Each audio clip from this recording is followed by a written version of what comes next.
Captain Vijayakanth அண்ணா வந்து இறந்துட்டாருன்ற விஷயம் வந்து இப்ப கேள்விப்பட்டேன்.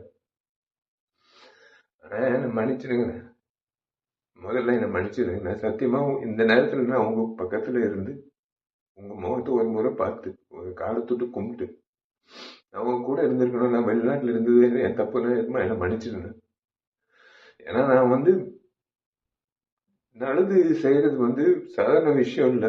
எங்களை மாதிரி ஆளுங்க நல்லது செய்யறது சாதாரண விஷயம் இல்ல. எங்கேயோ ஒரு ஒரு யாரோ யார்கிட்டயும் இந்த ஒரு கத்துக்கிட்டு இருந்திருக்கணும். அது நான் உங்ககிட்ட நான் கத்துக்கிட்டேன், சத்தியமா சொல்றேன்.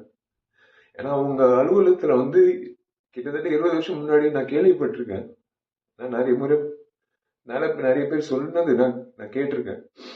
உங்க அலுவலகத்துக்கு யாராவது பசியோட வந்தா நீங்க வந்து சோறு போட்டு அனுப்புவீங்க. அதே தான் நான் வந்து நானும் செய்யணும் அப்படின்னு இறங்கினேன்.